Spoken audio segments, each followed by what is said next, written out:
Hello, everyone. Good afternoon. I realize we are a little behind.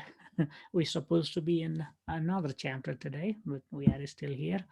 So we'll finish this and move to another chapter.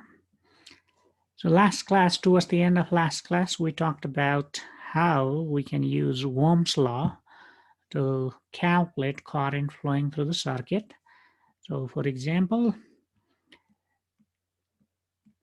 if I have, let's say, a circuit that has some device like this light bulb, and then I can represent that by symbol of resistor that has some resistance, okay, and battery here we use longer line to represent the positive terminal of battery and shorter one for the negative terminal, and the conventional current flows from starting from the positive terminal of the battery, and it goes through this, right? So that's the current. Now, when we use devices in our circuit, let's say in our household appliances, simple light bulb like this, they have certain ratings, power rating. So for example, 60 watt or 40 watt or 100 watts. So that's especially true for this tungsten kind of bulb, which has this filament. And these days we have LED light bulb that works slightly differently than how it works. So because of that, what happens is that bulb doesn't lose as much power. So 10 watt from LED could be equivalent to 60 watt from our traditional light bulbs. So power, as we learned from physics 1, is the same definition for the power. So for example, if I'm doing work, I'm transferring energy. And if I'm doing it quickly, that means I'm applying more power. Okay. So for example, if I'm lifting something, so force I'm applying is equal to, let's say, the weight of this ball. And if I move through a distance d, and then that's going to be the work done. And that work done, I transfer that into this ball, and that's the potential energy, gravitational potential energy of this ball. Now, if I do quickly, what happens? I'm transferring same amount of energy, but since I'm doing it quicker, time is smaller, and we say, okay, I'm applying more power. Okay, so have you guys doing push-ups? So when you do push-ups, if you go slow, you may not get tired as much compared to when you go faster. Okay, so what's happening is you are transferring energy at faster rate. So that's what the power is. So there is difference between power and energy. So now here we are in electric chapter. So we are talking about electric power. So light bulb, 40 watt means how much energy, for example, light energy or electric energy, I should say electric energy in this case, okay, for the light bulb, what's happening? It's transferring electric energy into light energy and heat energy when it, current flows through the light bulb. So that rate of transfer is the power. Okay, so rate of transfer is power means what happens? We write like this. Remember in physics 1, I think we define this as change in energy, any kind of energy divided by time. So energy could be a mechanical energy, like a kinetic energy, potential energy, I mean gravitational potential energy or elastic potential energy, right? So now here we are specifically interested in electric potential energy. Okay, so that's delta U is electric potential energy in this case. So rate of transfer of this electric potential energy is the electric power. So that's what this is. So now we can write that in terms of electric current. So for that, we need to remember the definition of work done. So work done, when we move a charge through a potential difference of delta V, that's the work done. And that work done becomes equal to change in potential energy. And that's why I'm replacing this delta U by Q times delta V. Now, by doing that, now I can use this definition of current flow, rate of flow of charge. So how much charge is flowing past to a certain point in a given time. So that total charge passed divided by time gives you current.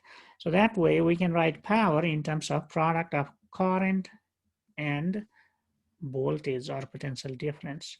So for example, let's say here we are supplying 1.5 volt, and since this is wire does not have resistance.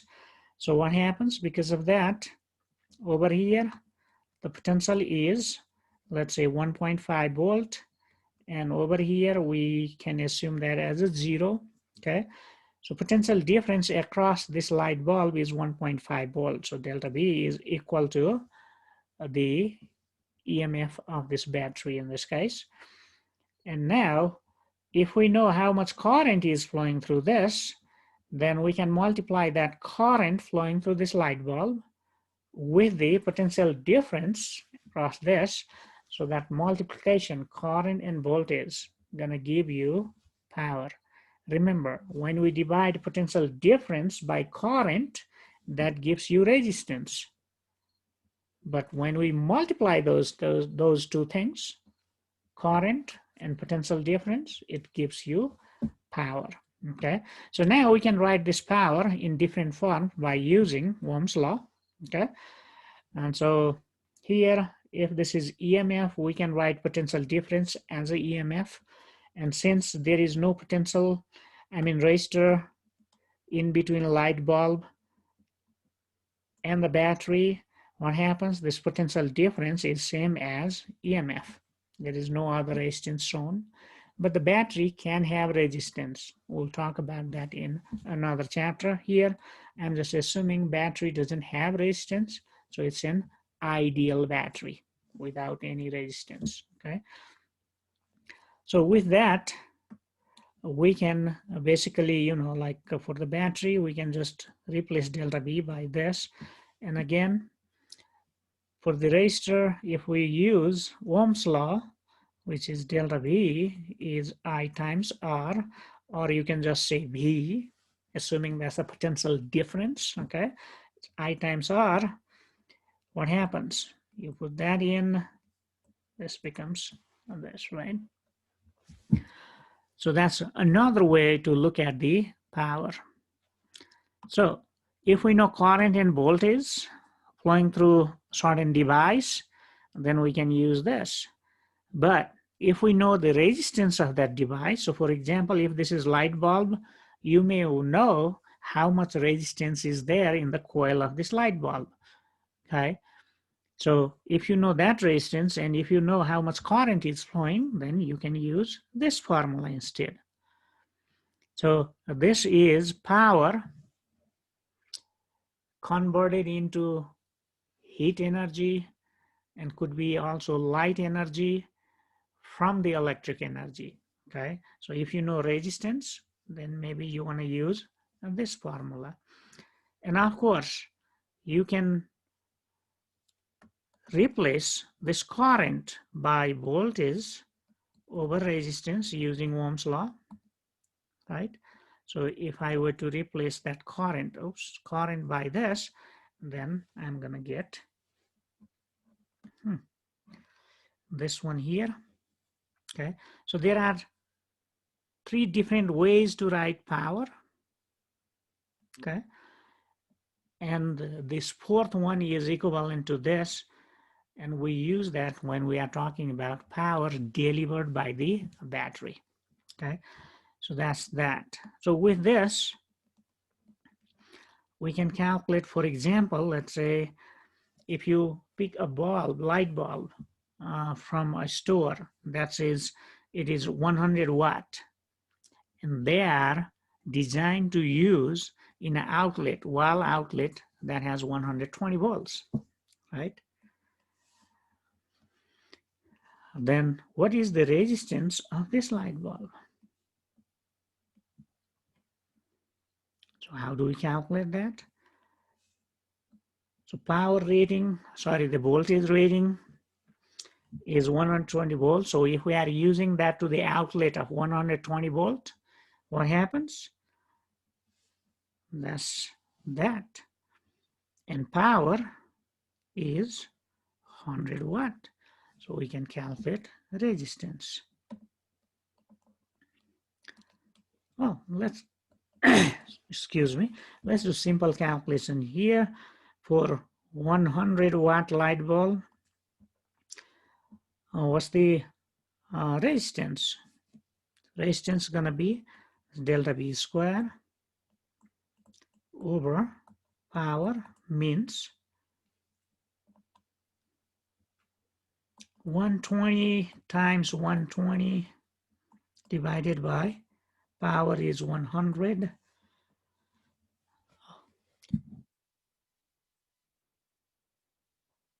So let's see, that's that. So I can cancel these two zeros, means it becomes 144. 12 times 12 is 144.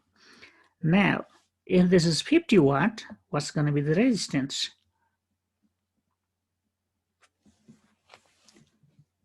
So can you guys tell quickly? If for 100 watt it is 144, then what is it for 50 watt?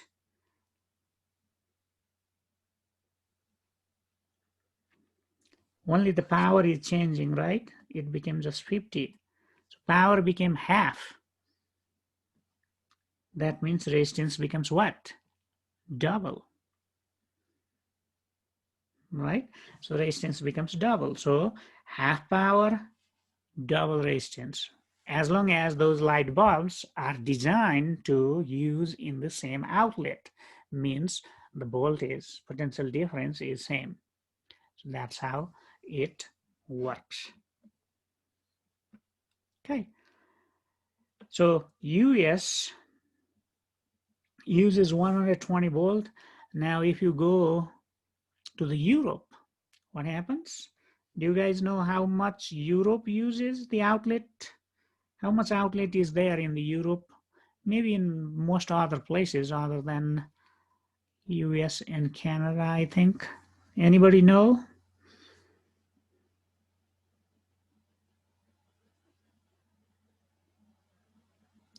No? It's double of that. So that means if you are calculating resistance of the bulb designed to, let's say, any European countries, then in that case you need to use that, okay?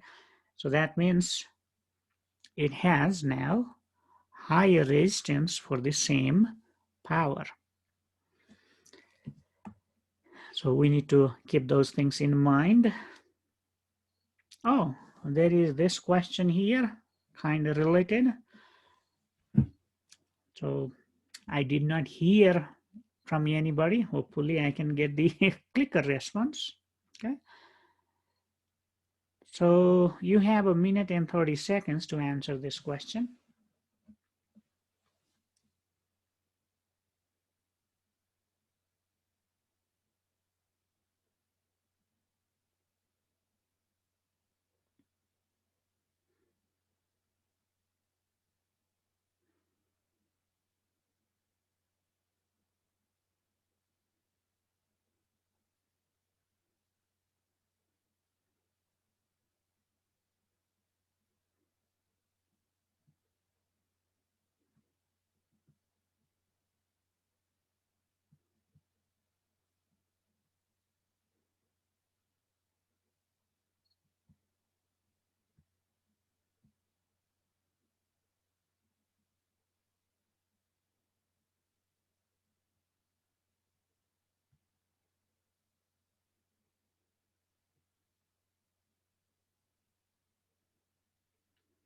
30 more seconds.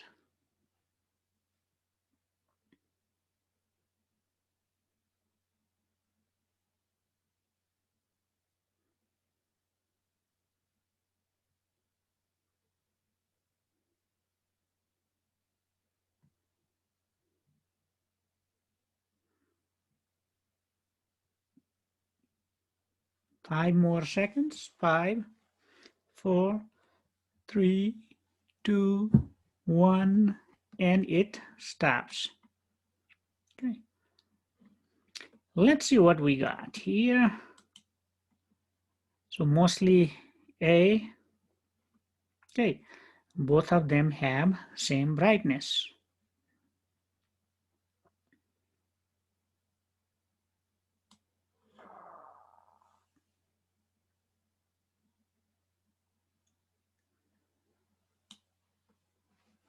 Okay.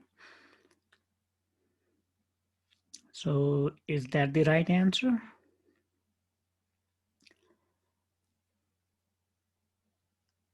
So I like to hear about your thinking, folks. So let's suppose I think yes, A is correct answer.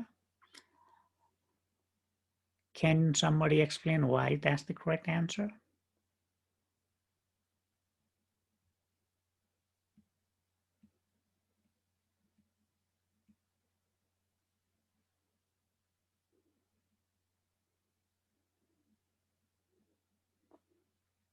Hello?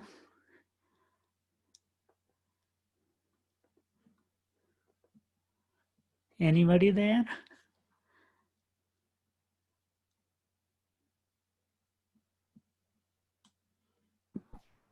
I think because it's a series circuit, so the current will be equal. Okay. Current would be equal, yes. Yes, current equal, so that means power will be equal. So we know current, and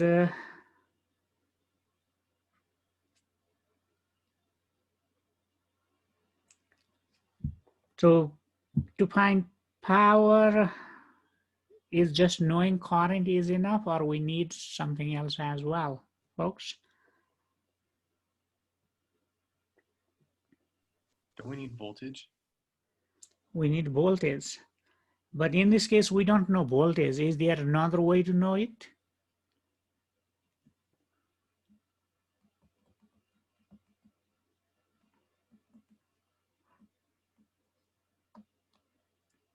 Resistance? Resistance? Yeah, there is voltage, but this one also requires voltage. And we have no information about voltage here. It simply says V. So is voltage same for both of them?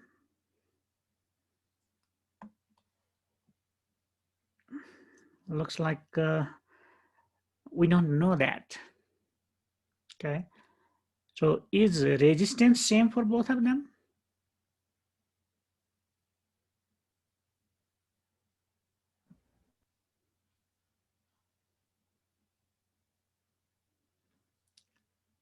So these are designed for a particular outlet, whatever voltage it is.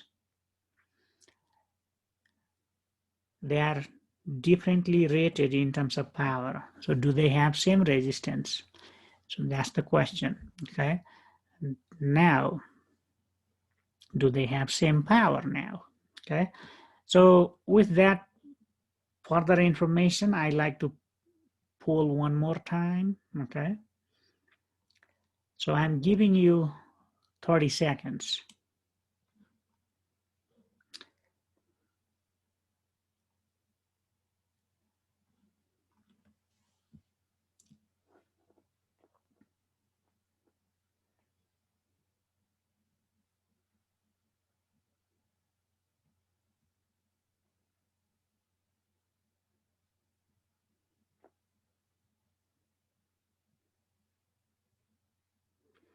Five more seconds. 5, 4, 3, 2, 1, and it stops. Okay, so let's see what happened here. Now this got interesting.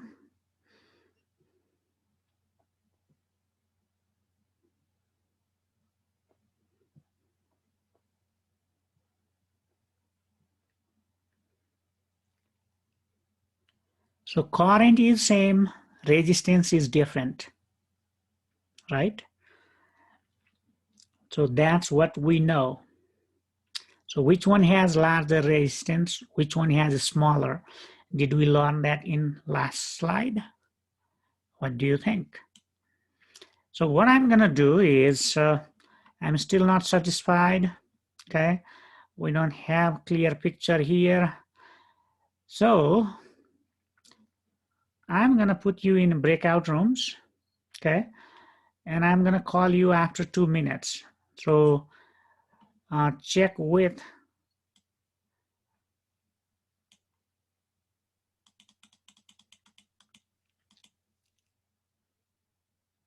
participants, how many rooms?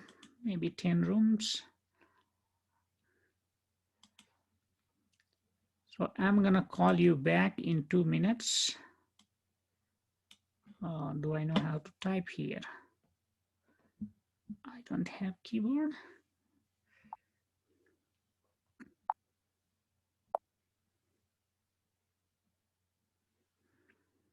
Okay, so you're gonna be called in 2 minutes. You will have 10 seconds, notification before it closes. So make sure to talk with your neighbors, okay? Have nice conversation.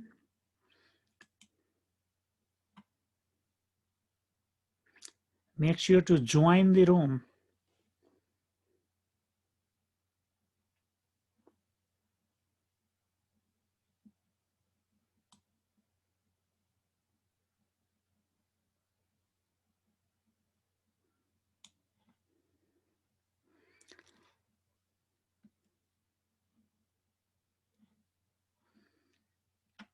I see some of you still not joining. Hope you're not taking nap. Okay.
Okay, so I'm gonna open this poll one more time and I'll give you 30 seconds.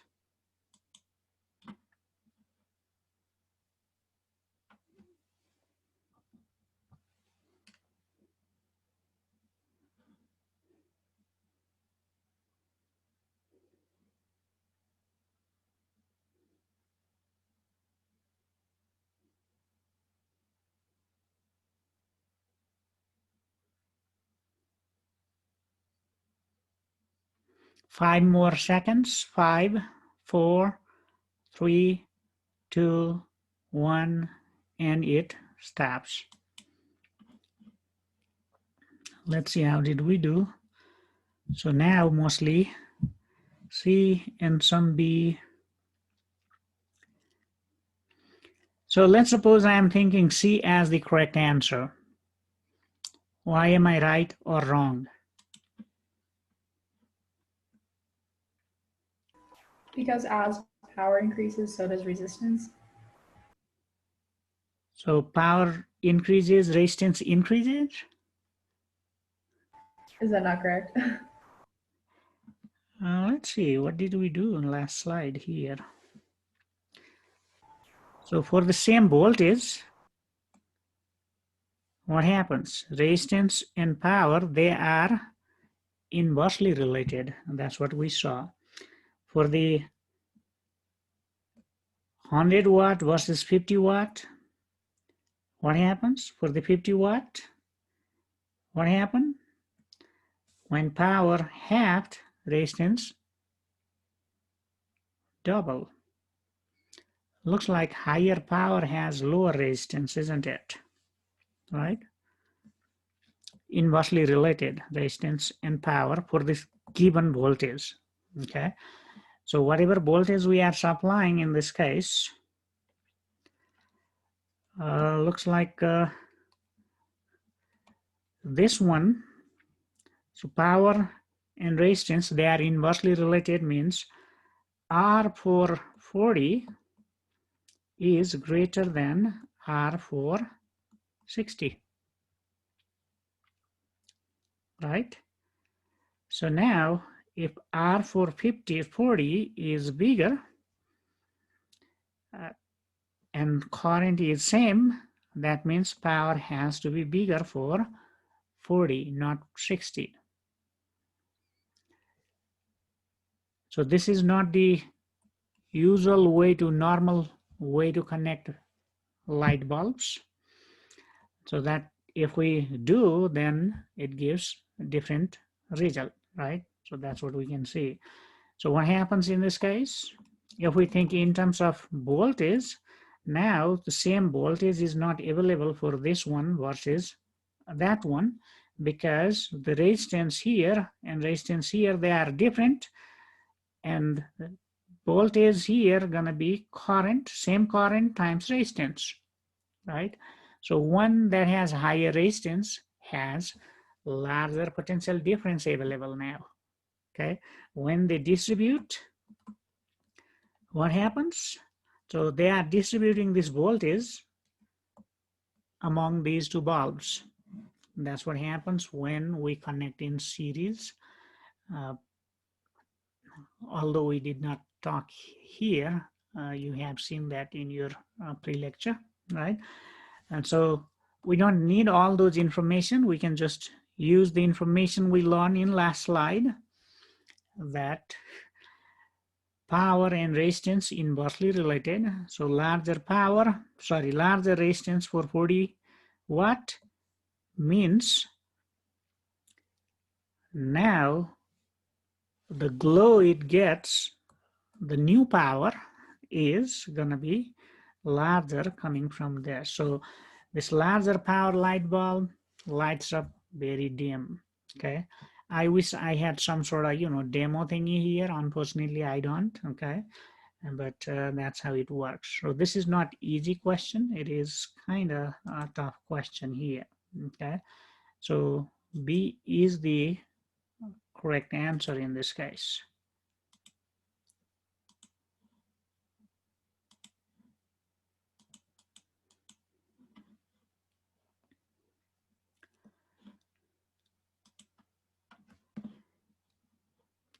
So anybody likes to, add something on this discussion here? I'm pretty sure you do.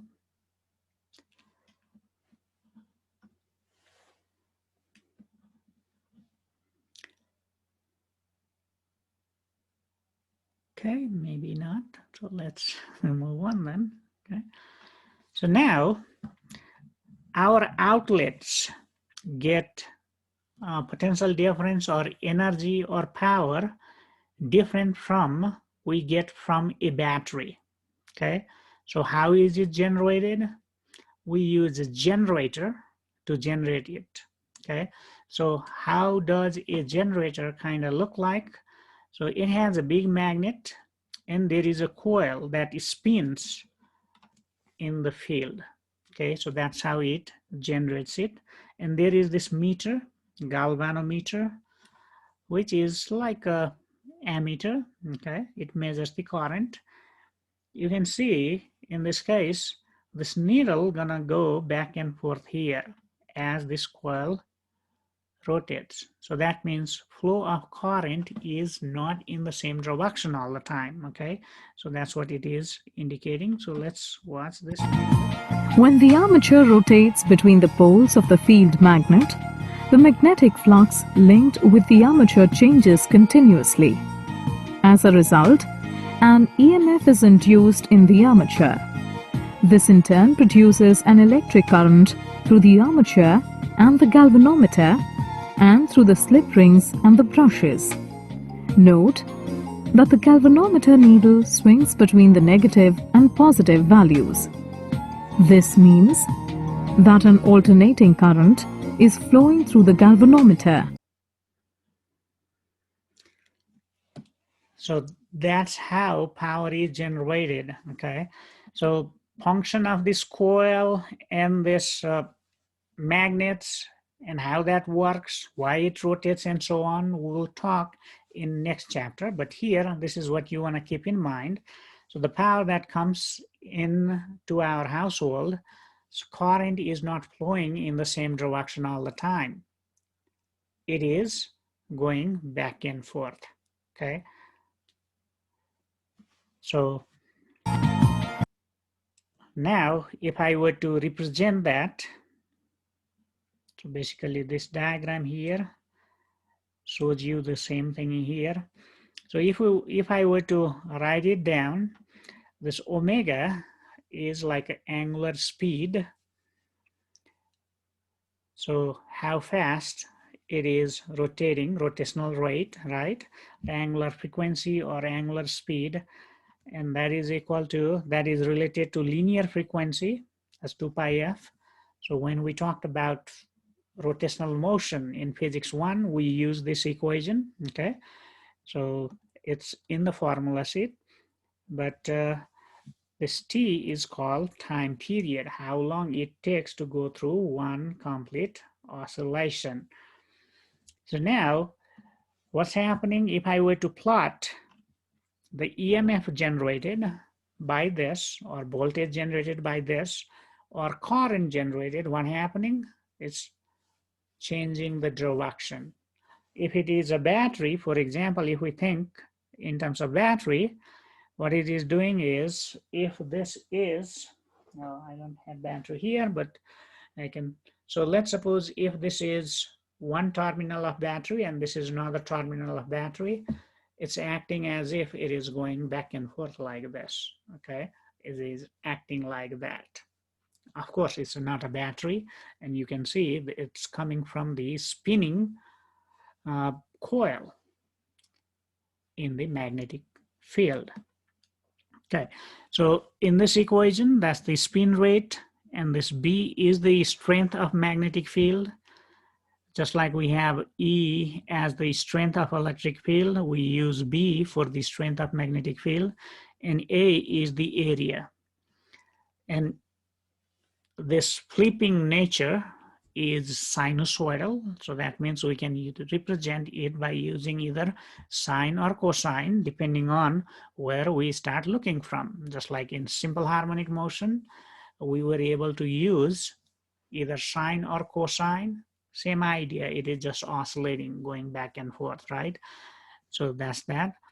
And this value remains unchanged for a given setup. For example, for this setup, B is fixed, in area of this coil, A, that is also fixed. And if it is spinning at a fixed rate, that means all these three things are fixed. And we are representing those three things by this here. So that's the maximum value it can go. And value of sine, remember, if it is sine 0, it is 0, and sine 90, it is 1. So value of sine goes from 0 to 1. So that's why when the angle made by this coil to the magnetic field is 0, EMF is 0, and when angle is 90 degree, it's a maximum, and so on, okay? So that's why we see this back and forth and maximum value, something like that. So that's what we are writing, okay? So that's the maximum possible value determined by that. And sine, simply because of the sign, it means it goes from 0 to that maximum value, omega b times a. So that's what this equation is telling us. So in short, what you want to keep in mind is that the current and the voltage we get, that is not a constant like we get from a battery. It's different, okay? So that's why we need adapters when we use that for charging cell phone or something like that, right? So every device, almost every device comes with something like this block thingy that goes, one end goes to the power outlet, another end goes to the device. So that's the adapter, okay? So that's why we need to use adapter. If it was just like a battery, then we did not need that, okay?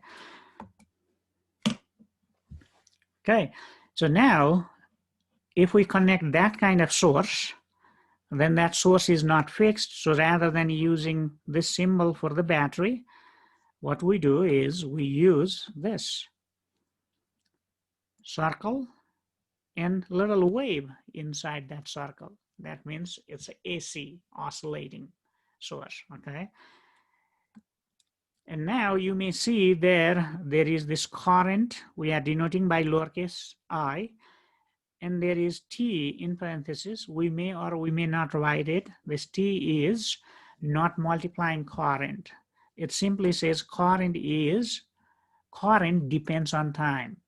Sometimes it is maximum, other times it's 0. You know, sometimes it's maximum, sometimes it's 0, and other times it's in between. So that's what it means. And same thing goes with the EMF. So this is not the product, but it simply tells us that it depends on time. So if we know EMF, so we can find current, right? Just divide that by the resistance. And that's gonna give you current.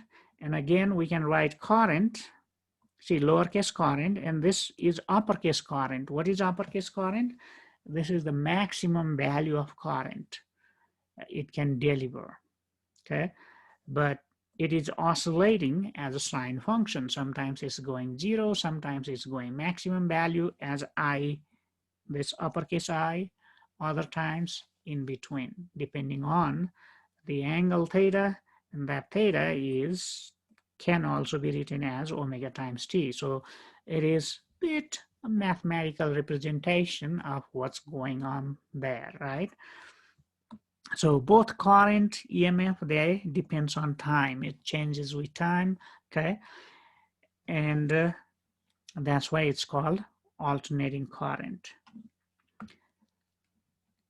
If we were to plot EMF or current, it's gonna look, the nature gonna look similar. If it is sine function, this is gonna be sine function as well. If this is cosine function, this is gonna be cosine function as well, okay? So that's how it works. So that's the maximum value, I, right? And see, when current is maximum, when EMF is maximum. When they are going in unison like this, you know, we call they are in same phase. So for example, when, let's say, if one EMF is going up, but current is coming down, then they are moving exactly in opposite direction, means phase is 180 degrees. So that's what phase means, okay? So now we can write power delivered by such circuit using the same formula, but this time our usual current is this lowercase current I. So we need to multiply current and voltage at that time we are interested. So power also becomes time dependent. So we're not getting constant power all the time. It's changing, okay? Power is also changing. It changes with time. So power is also alternating. So that's what this means here, okay? So now if I were to use this equation for the current here and the equation for the voltage over here, maybe I should do this, okay? What happens? I get one sign from here, another sign from here. So because of that, it becomes sine square, okay? So one sign from here, another sign from here, we are multiplying, it becomes sine square, okay? So power is now product of this. So notice the difference here. This, there is maximum value here. Sometimes we may just, you know, let that M thingy go, but it is the peak value. So both I and EMF, both of these are the peak value we're talking about here. See, this is the maximum value, and we multiply that by sine square. Now, what happens is that sine can go from maximum value, come 0, and can go negative. But when we square a negative number, what happens? So this negative portion also becomes positive. It gets inverted. So power is never negative. That's good, isn't it? So we get positive power, okay? But it's changing though, okay? So power goes from 0 to maximum value, because sine goes from 0 to 1, means sine square also goes from 0 to 1. Square of 0, 0. Square of 1, 1. So it goes maximum up to those values, right? So this is the maximum value. So power can go from 0 to this maximum value, which is given by the product of maximum value of current or peak value of current and peak value of potential difference, okay? So that's what I'm writing here. So sometimes rather than writing EMF, we may just write V. Uppercase V means again peak value, okay? So by doing this, what happens? Our power is just fluctuating between 0 and maximum, okay? Now, what's the power then? You are supplying this power. How much power are you supplying? Are you supplying 0 or you are supplying this? So it becomes a bit, you know, difficult to talk. So rather than doing that, what happens is we know it's fluctuating. So what we do is we kind of take like an average, okay? So it's changing 120 times every second, okay? So power goes 0 in a light bulb for a very small fraction of time. So it turns off and turns back on. So it's going on and off all the time, okay? But it's doing so fast, our eye does not notice if it's doing this fast. Our eyes cannot notice, okay? So I don't know if you have ever looked at the, let's say, fan blades, the table fan or ceiling fan, the blades that's spinning. When it just starts spinning, what happens? You can see all 3 blades. But once it is spinning fast enough, then it looks like one disc. Our eyes cannot resolve that very fast motion. So that's why it appears blurry or disc. So same idea here. The light is going on and off. in your room right now if it's on, but our eye cannot notice, okay? So that's why it always looks like it's always on. That's not the case. So that's what it is telling us, okay? So power, we're talking in terms of average. So average of 0 and maximum value I times R gonna be half. Sorry, this is not I times R, but I squared times R. So that becomes half I times R. Or we can write half I times V, or we can write half B squared over R. Same idea. So for the DC, when we are supplying like a battery, what happens? Power is either current times voltage, right? Or current squared times resistance,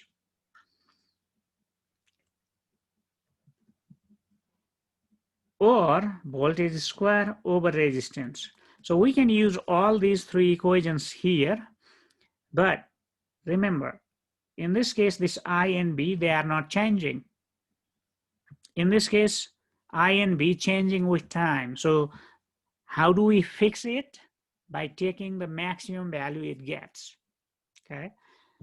So that's how it looks like. So what we have to do is, rather than just writing I times B, we take half IB for the average, okay? But now we can define certain quantities and make this equation look like this equation, okay? So how do we do that? We do a little mathematical trick here. So we say, okay, RMS value, RMS value. So what are we doing here? So let's suppose I am writing this 2 as a product of a square root of 2 and a square root of 2. Okay. And then I can split that square root of 2 here and square root of 2. So maximum value over a square root of 2 is the RMS value. So that's what we are writing, okay? Okay, RMS value, root mean square, it says, okay? So that root thingy comes from this square root here. So now we can write all the equation we learned for DC. We can use those for the AC, but we need to be careful that we should be using RMS value. So when we say our voltage outlet is 120 volts, we are talking about RMS value. In the outlet, it goes from 0 to how much? How much is the peak value here? Voltage, peak value, voltage, and voltage RMS. How are they related? See, there is this square root 2 here. If I had to move this to this side, that means if it is 100, let's see, I am doing something different here. Oops, I wrote slightly differently, other way around, okay? So BRMS is the peak value under the square root. So what is peak value then? To get peak value from RMS, you need to multiply by square root of 2. Square root of 2 is larger than 1. So that means peak value going to be larger than root mean square value. That kind of comes around something like this, okay? So that's how we describe it. So we want to use equation that we know for the DC, but for that we need to modify those equations. So that's what I talked here, right? So now, here is question about the AC transmission, power transmission. I don't know if you guys have noticed, you know, a bit outside this main city, you may see this power transmission line, big poles, and then wire, thick wire going, okay? So those power transmission line, they have very high voltage. They go in several tens of thousand volts, okay? So for example, it may say 50,000 volts. Careful, very high voltage, okay? So is bringing power from the where it is produced to our town, our homes, right? So we are moving the same amount of power from there to there, but while moving it, what are we doing? Uses high voltage, very high voltage. What's the advantage of that, you think? Okay, so power is same, and we know power can be written in terms of I times delta V. Let's say these are the RMS values. All of those are RMS value. P I RMS, B RMS, or I RMS square times R, or B RMS square over R. So what it is saying is, okay, the voltage RMS value is very high to bring this power to our home. So why are we doing that? So now here are these three choices. What do you think? So you have a minute to answer this question.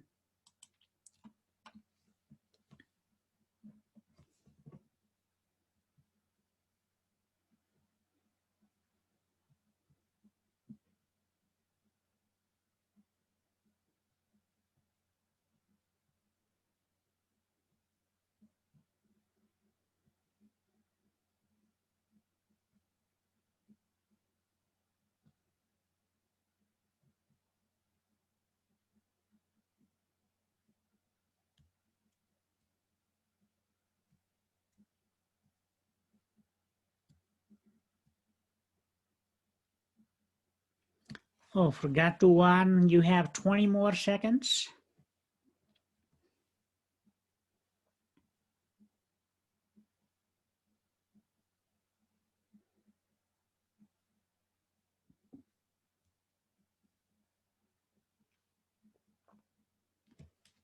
Five more seconds. 5, 4, 3, 2, 1, and it stops. Okay, let's see what we got. What we got here. Oh, all of you got C, and that is correct answer. Congratulations, folks. So what happens when we transmit high voltage? We are transmitting very small current, very small current. And when current is very small, power loss in the wire resistance becomes smaller, okay? So that's the reason we use very high voltage. Power loss in any resistor is given by this equation here, I square times R. Okay, good job. Now here is another question, and you have a minute. So you don't need to do calculation, just use the knowledge you just learned here.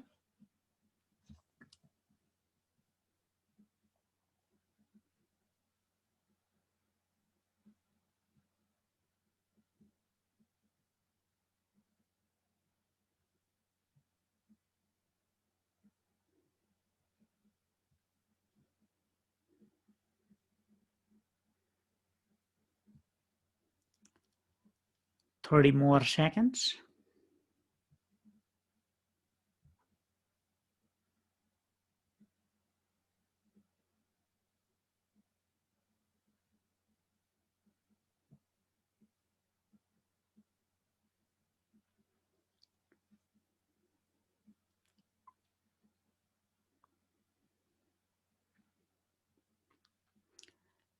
Five more seconds. 5, 4, 3, 2, 1, and it stops.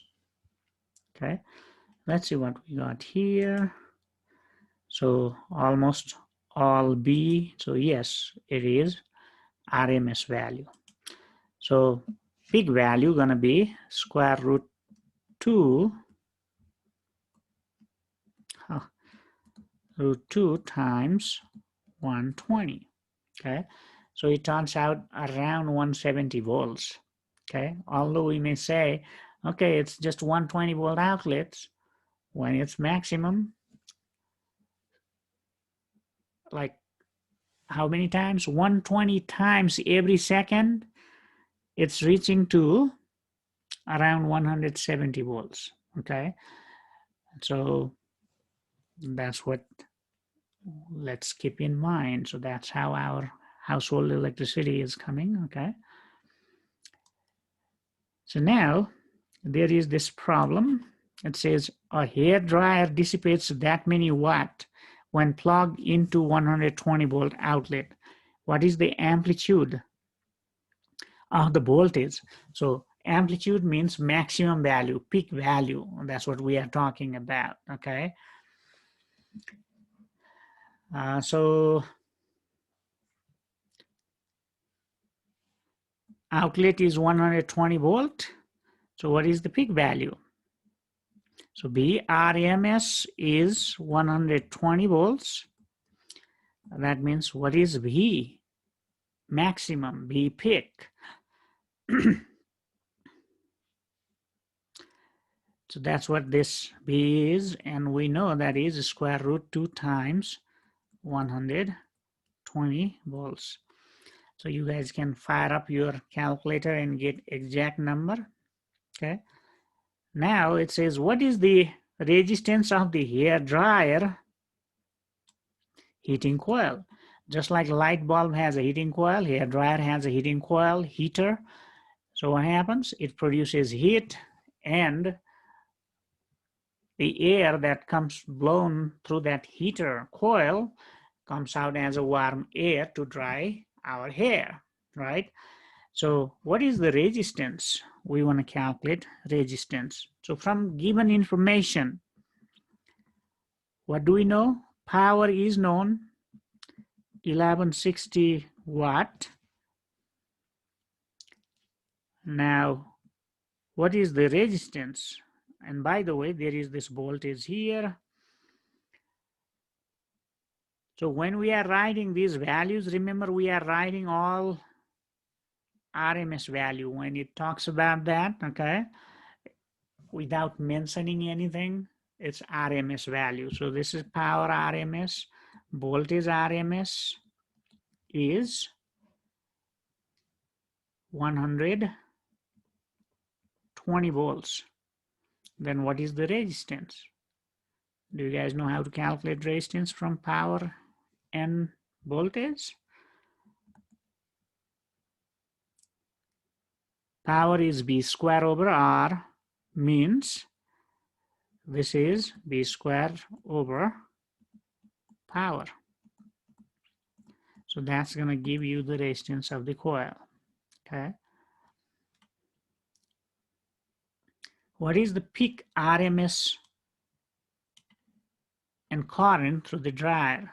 So in this case,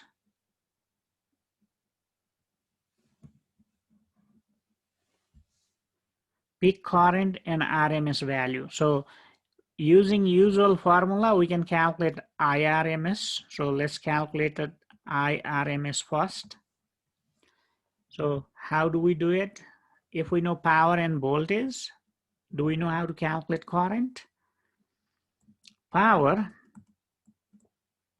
RMS is current RMS times voltage RMS, and that means current RMS means power RMS over voltage RMS, right? So you just divide this 1160 by 120 and you should get the answer for IRMS.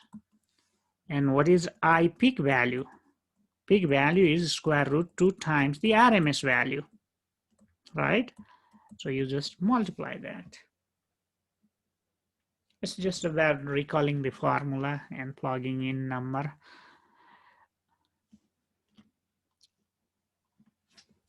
What is the maximum power dissipated by the dryer?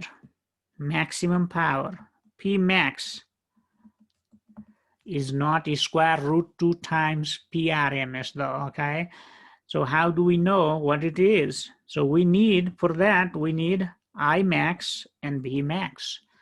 What is I max? We found it.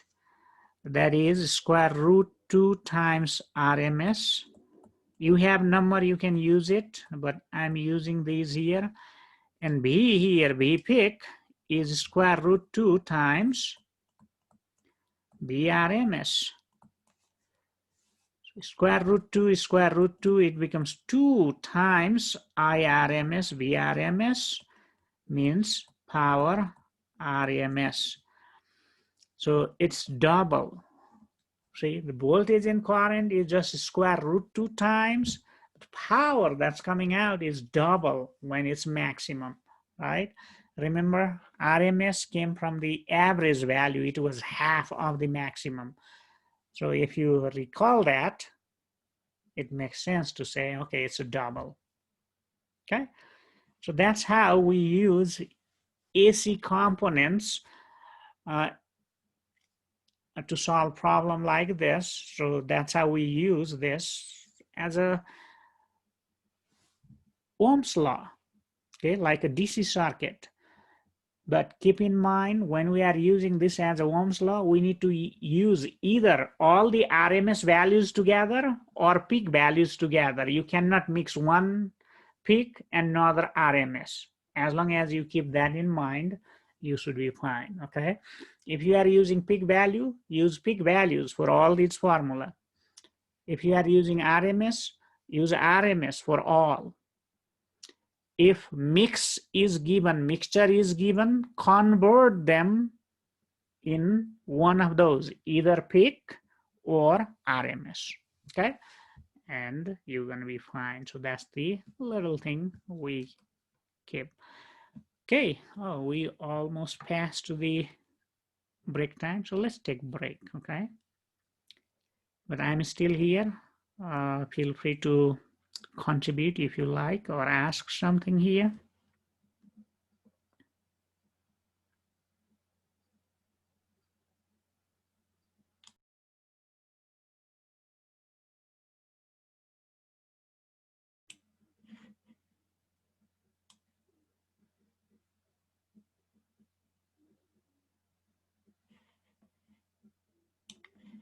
Okay, I'm back, folks. Hope you are back too.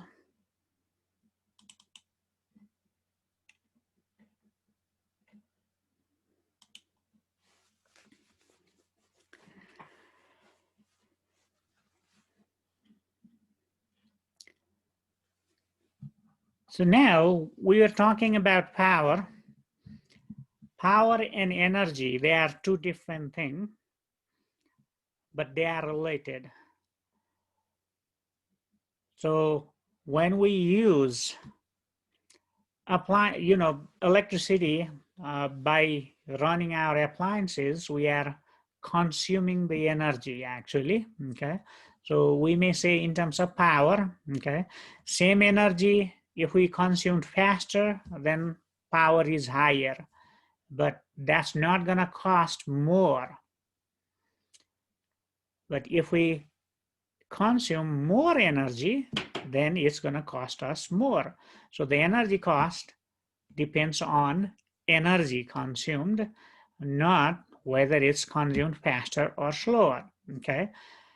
So how do we do it? So from the power, let's say we have these devices, they are power rated. For example, a light electric bulb, 100 watt power means it's consuming 100 joule of energy every second.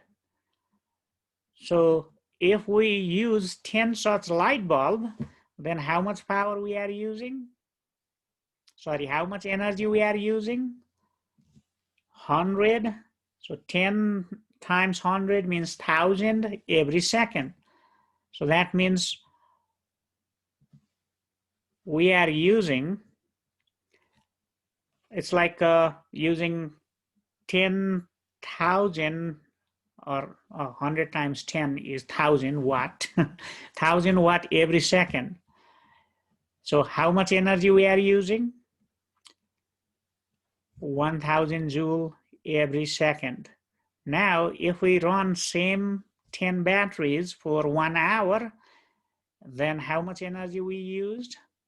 Just multiply that 1000 by 60 times 60, because we need seconds. 1 hour means 60 minutes, and 60, each minute means 60 seconds, right? So that's how we do the calculation. So if we know the power rating of each devices, we can calculate energy used by that device, okay? And when the electric bills comes in, it simply says unit. So how much 1 unit means in that electric bill? It is 1 kilowatt hour, 1000 watt per every hour. So Xcel charges around 12 cents for every 1000 watt used for 1 hour. So depending on how many more watts you are using and for how many more hours, that keeps increasing, right? So that's how it works. So we are just using the basic equation again. So power is energy divided by time. So energy is power times time. So if power is in watt, that means joules per second, and multiply that by seconds, it becomes just joule. Joule per second divided by, joule per second divided, multiplied by second. So second cancels, giving you joule, right? So watt, kilowatt, when we multiply by that by time, we get what? Energy. So that's why it's kilowatt hour. So for example, we may have problems like this. Let's say you used a laptop that uses 240 watt and a space heater that uses that many watts and a light bulb that uses that many watt. Oh, 2 light bulbs for 5 hours. How much will it cost if your utility company charges 11 cents per unit? So how do we do this problem? We calculate total energy used in terms of kilowatt and hours, not in terms of second, but we want to convert time into hours, okay? So when we multiply, and then this energy consumed in kilowatt, then that's going to be, when we multiply that, that's going to give you the power, okay? And so let's do a little exercise here. So if you want to use this with common sense by just adding numbers, that's one way to do it. Another way, let's find the energy. So energy is power times the time interval, right?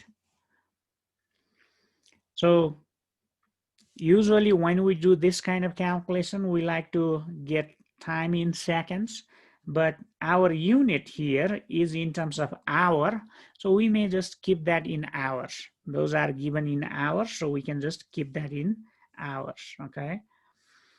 So that means what happens here? One power, the laptop, power of laptop, plus power of space heater, and power of 2 light bulbs, 2 times power of light bulb, and all of these for 5 hours. 5. So I'll write down the hours here, okay? That way I know it's not seconds, but it's hour, okay? So now, what happens here? This is gonna be in watt. We want that in kilowatt. So how do you convert that into kilowatt then? So you find that number and divide that by 1000 watt means we can just keep the kilowatt now after we divide by 1000 and times 5 hours. Now you see this is kilowatt times hour. Multiply all these numbers. That's going to give you the total energy in kilowatt hour. Now how much is the bill? Okay, so money, how much? Dollar. So you divide the total energy consumed by per unit energy. So that's 11 cents. Or maybe to get dollar, you convert that into dollars. Okay, so you get the answer like that. Okay.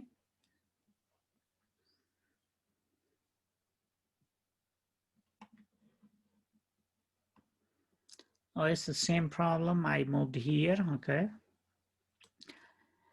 Another interesting thing we see, whenever there is water outlet, we see, wherever there is water fountains,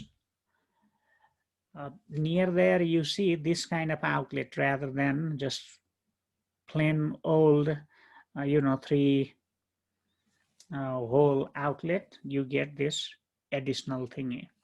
Okay, so what is that? It's called GFI circuit, or ground fault interrupter. Okay, so how does it work? So if we look at the inside of this circuit here, so what do we find is that there is this circuit there that's giving you feedback. Okay, so it looks at the current that's going. So you are consuming current. Okay, you are consuming current here when you are using, let's say, this iron here, right? So let's suppose 2 ampere current is being drawn by that iron. Now, the current basically flows in closed circuit. So whatever goes in has to come back, out from there. It goes in complete circuit. Okay. So it monitors if it is receiving that 2 ampere current. There can be a little leakage of charges. So because of that, what happens is it keeps that a little bit margin there, and let's say it may be just monitoring 1.95. So as long as we are getting 1.95 back, then it says that's fine, we're not losing much. But if we lose more than that, that means it's going to cut off that supply and turn off the switch. Okay, so what happens is, if there is some sort of leakage and if we happens to touch it, it's going to pass through our body and goes to the ground. Usually our body is relatively has a high resistance, but it's not an insulator. So if you are wearing shoes, then what happens? Shoes sole, if that's the insulator, then you still gonna be safe. But if you're not wearing shoes and let's say the floor is damp, then what happens? The current or charges can pass through your body and can go to the ground. So that means when large current passes through your body, then that's not good. Okay, your heart stops working. So I skipped a couple of slides. It talks about those things. You can read those, right? But that's what this switch does. I mean, this outlet, new kind of outlet does. And it has this extra circuit. And because of that, it costs a bit more than regular outlets. Okay, so that's about that chapter, folks. So now it's related. Now, in this chapter, we're going to be just learning how to calculate different circuit components. So our body has a resistance and current can flow through that. So basically our body is combination of different circuit components. And the signals, the neuron system, what happens? It signals it signals different part of our body. Signal travels to our different part of our body through that network. So there is this separate network, and they are a bit complicated. So it's not like just a simple circuit where current goes and comes back in one loop. There are complex loops, okay? So what we want to do in this chapter is that we want to learn how to analyze that kind of circuitry, okay?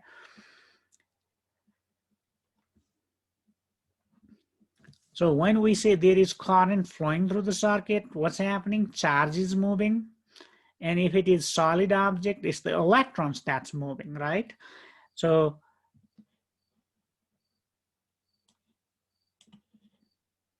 let's suppose we have a wire. That means there are these dots here represents these electrons. And these electrons are moving, okay? And those electrons makes the current. So rather than just writing this definition of current, we can write current in terms of number of charges, sorry, number of electrons, okay? And that's what we are trying to do it here. So let's suppose we have total charge Q that's flowing over time delta T. That means we say, okay, current is I. So how much is charge?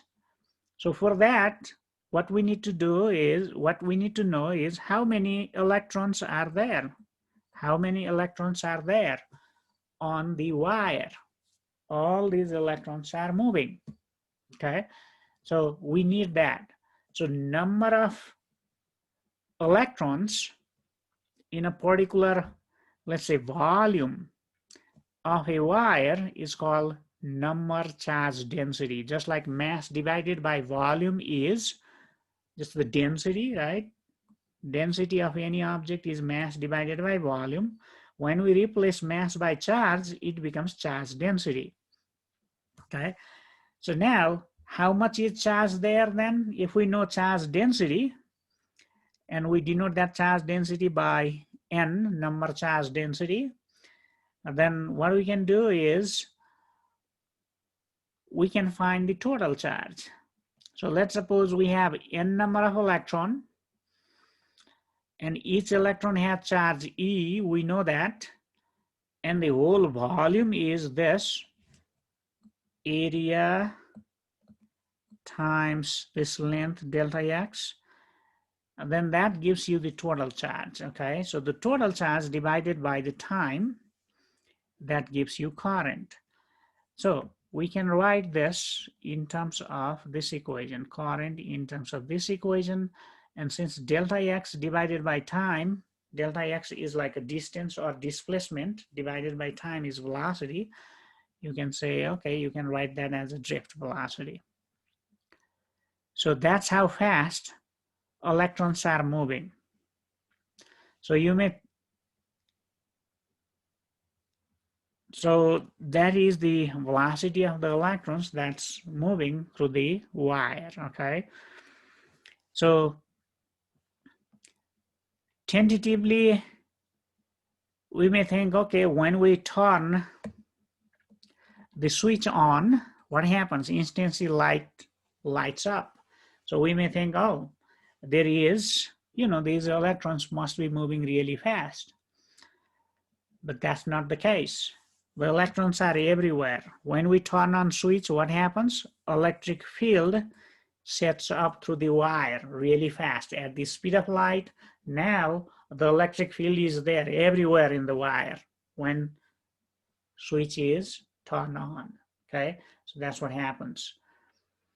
So all the electrons starts moving at the same time. So all of them starts drifting.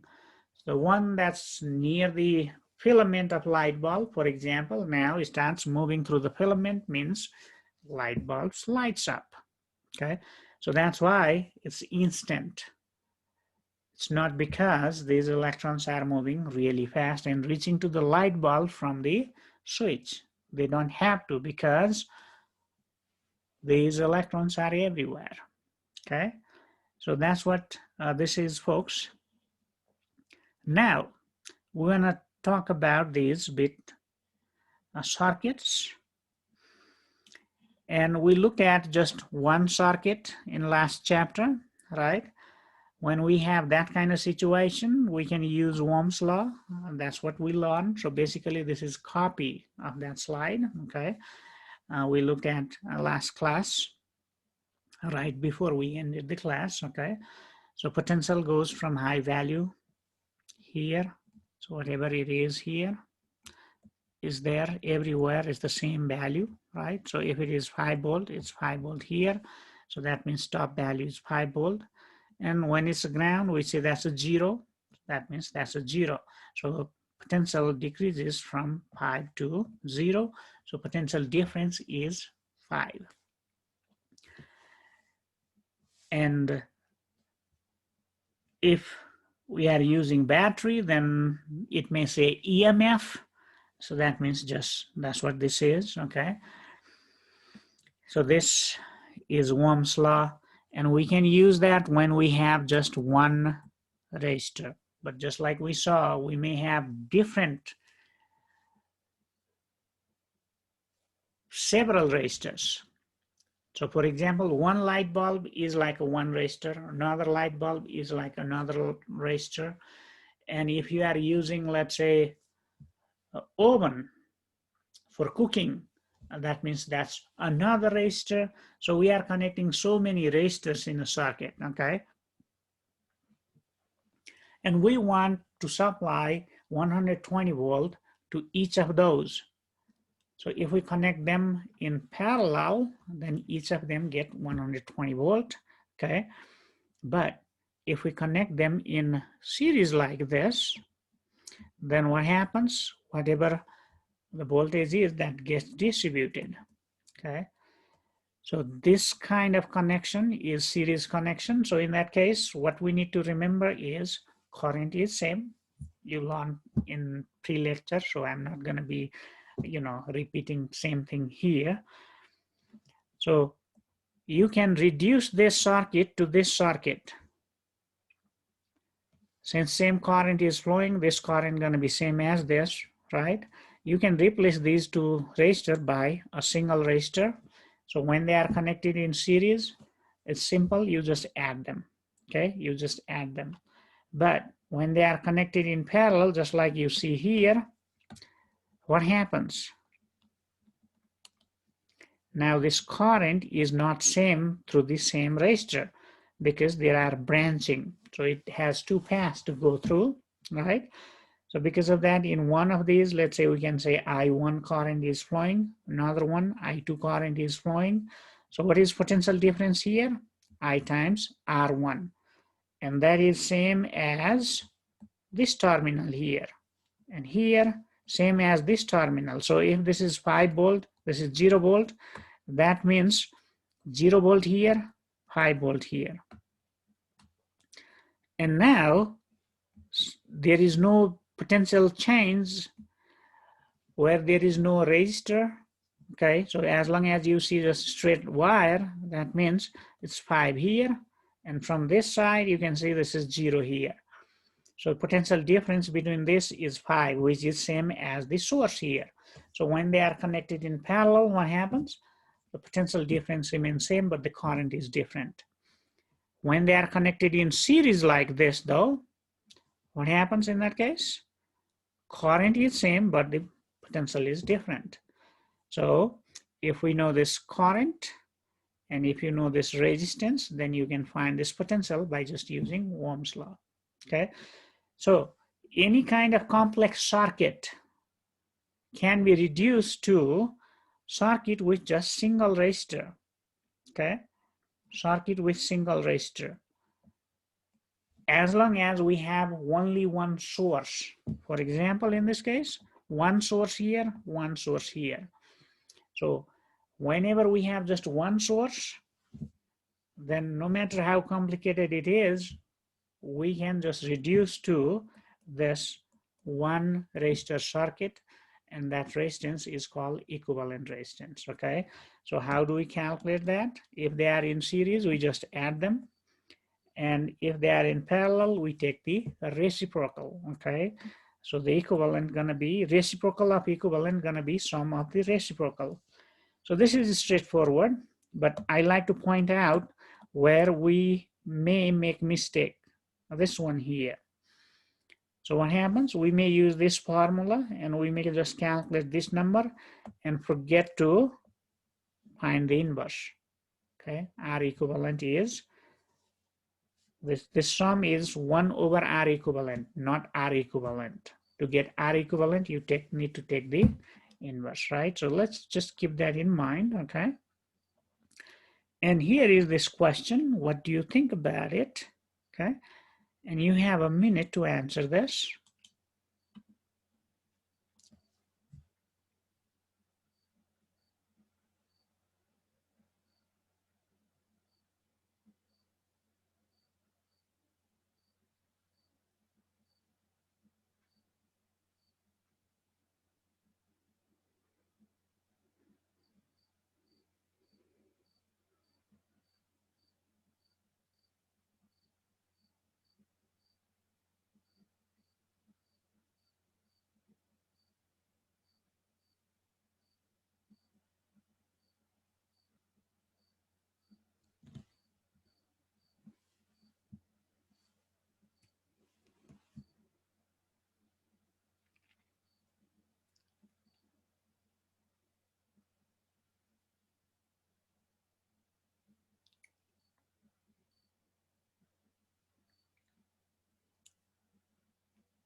Oh, 5 more seconds. 5, 4, 3, 2, 1, and it stops. Oh, I'm sorry, I forgot to give a warning, 30 seconds warning, okay? Okay. Oh, let's see what we got here. Oh, we are everywhere, but mostly B.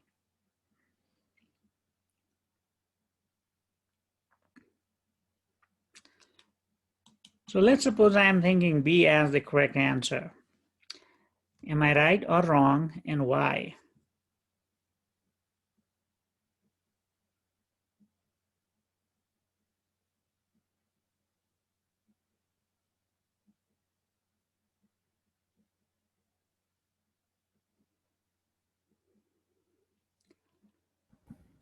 Would you be wrong because since they're in series, current doesn't change between any of the resistors? It's the same. Yeah, that sounds about right. Yeah. So yes, I'm wrong. I don't know, what am I thinking there? So yes, that makes sense. So current, when it's in series, what happens? It's the same current. So there is no branching, there is no path to go around, okay? Voltage can be different, but current cannot be different, okay? And it is talking about what are the other currents. So if I1 is 5 ampere, I2 is 5 ampere, I3 is 5 ampere. None of these have that option, means in this case, E is the correct answer, folks. Yeah, it's kind of a little bit, could be confusing. So I think you are thinking in terms of voltage if you are choosing these others, okay? So it's series, there is no branching of current, okay? So same current has to pass through. So yes, this can be a little bit difficult concept, so that's why I brought it here to remind you guys. Hopefully you don't forget that, okay? So now, what we have is, there are 3 resistors, 1, 2, 3. Are they in series or parallel? First, find that out, and once you figure that out, find the equivalent resistance. Means if I were to replace all three by just one, what I should be writing, right? So that's the question here. So 1 minute and 30 seconds.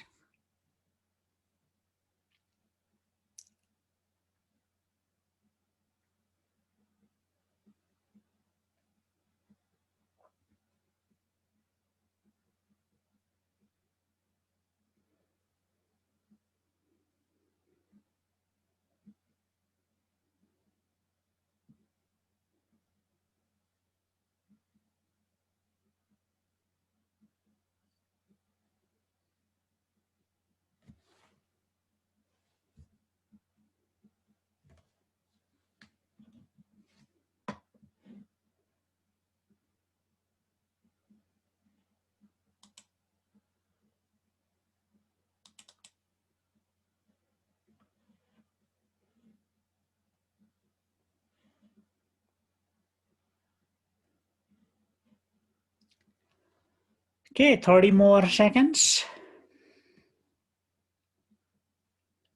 Looks like almost all responses are in, but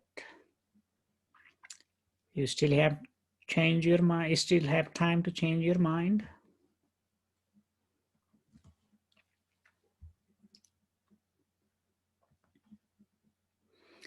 5 more seconds. 5, 4, 3, 2, 1, and it stops.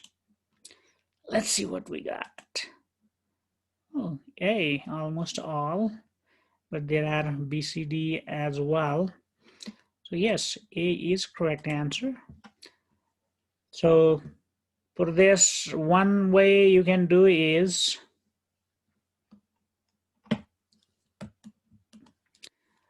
one over R equivalent, 1 over R1, R2, R3.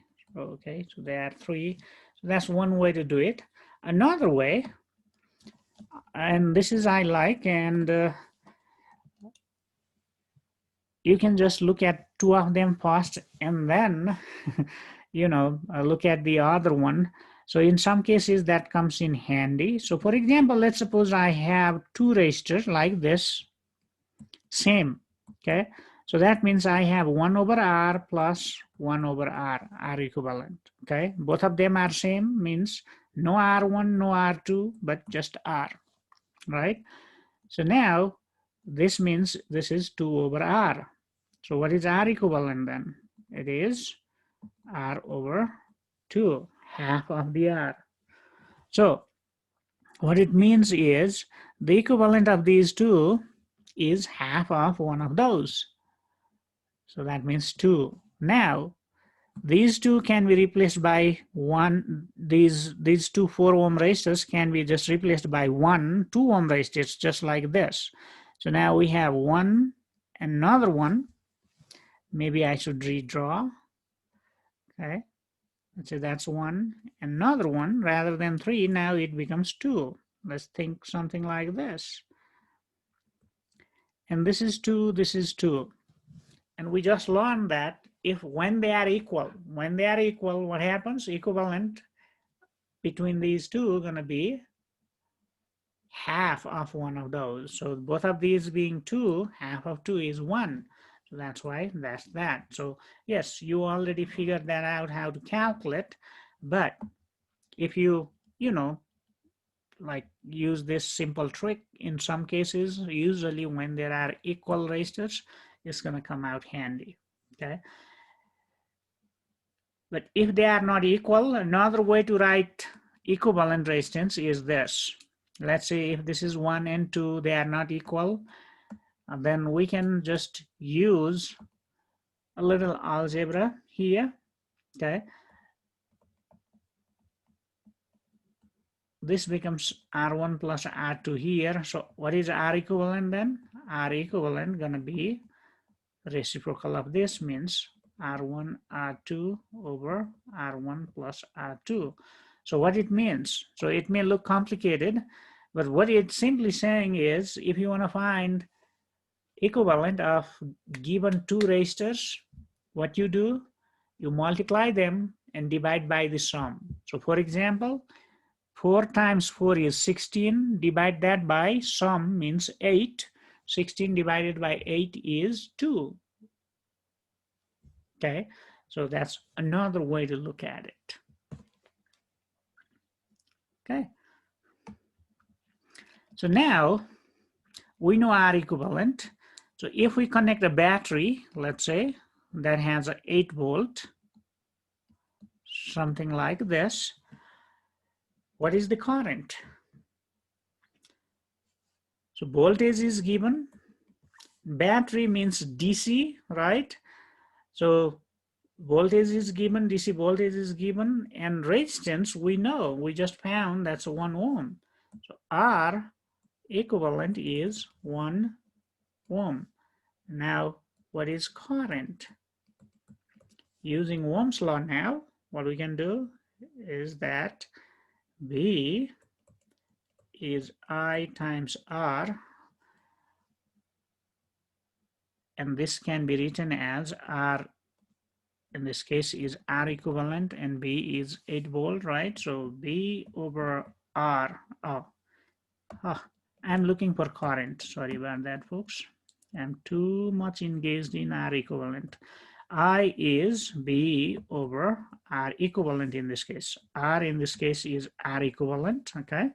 So that means it's going to be 8 over 1 means 8 ampere. So now let's take a look. 8 ampere current is reaching there. Now, it's going to go through this, it's going to go through that, and it's going to go through that. So now what is the current through each resistor? How do we find it? So let's say if this is I1, I2, I3, since this resistance is same and voltage here is in parallel, means each of these resistors have 8 volts. Okay, so in this case, this is my R1. I'm just denoting them for convenience. Okay, this is R2, this is R3, right? So for R1, what do we know? For all of these being in parallel, voltage is same. So V is 8 volt for all of them, okay? But here, resistance is 4 ohm. So that means current through resistance R1 gonna be V over R1. And I can use this because voltage here and here, voltage across this is 8 volt. So how do I know that? It's going to be handy if you remember this technique here. Let's say if this is positive, this is negative, it's connected. Whenever there is straight wire, what happens? No drop. So if this is 0 and this is 8, that means 0 here, 8 here. If you have coloring pen or pencil, try coloring all this side with one color and assume that color as 0. So 0 everywhere, right? Another one would be, for example, let's say another color. In this side, 8 volt, everywhere. So 8 volt, 8 volt, 8 volt means the difference is just 8 volt for each of those resistors. But if there was another resistor somewhere here, let's say in the circuit, then that wouldn't be the case because 8 volt comes up to this point. But after this resistance, once it crosses this resistance, it's going to be different, not 8 volt anymore. Once the current passes through the resistance, voltage change, right? So if that's the case, then you cannot use it. But here, that's not the case, means you can use it. So voltage is 8, resistance is 4, that means it's 2 ampere, right? And same thing is true for I2. Same resistance, same voltage means 2 ampere. And here for this, it's a 4 ampere, isn't it? I3 is 8 divided by R3, and R3 is 2 ohm, means it's 4 ampere. So small resistance, larger current flows through that. Half resistance here, that means double current flows. See, through the 4 ohm, it's 2 ampere. 2 ohm, 8 amperes. Sorry, it's a 4 ampere, double, okay? So when they are in parallel, that's how current distributes. And that's how you can calculate it, okay? So one thing I like to warn you again, so you can use B is equal to IR for a given resistance only if you know what is voltage exactly across that and use equation like this. IC is then use that equation. For example, even if this resistor was, let's say, 2 ohm, and let's say this is R4, you cannot use I4 as 8 volt divided by R4. You cannot do that. Why? Because the potential difference across this is not 8 volt. Here it's a 0, but it has to come through by dropping some of the resistance here, sorry, some of the voltage over there. So over here, voltage is going to be different. So you cannot use like this for any resistor. So you need to keep in mind, pay close attention, okay? So that's how it works, folks. So in this case, you see they are in series, okay? So voltage here is not 9 volt anymore. Voltage here is not 9 volt anymore. So how do you do it? Find the effective resistance. Since they are in series, total gonna be like 18. Find total current. Once you know how much current is flowing here, you know how much voltage is there, because that current times R1 gonna be the voltage. So this voltage here and this voltage here must be this. So I invite you to do this calculation, you know, this problem here. Find the V1 here, V2 here, and add V1 and V2 and see if you get that as same as 9 volt, okay? Since we ran out of time, I, you know, invite or ask you to do this, okay? And we're gonna pick it up from here next time, okay? So I'm still around for a few minutes before I switch to another class. If you like to talk about something here, feel free to do so, okay?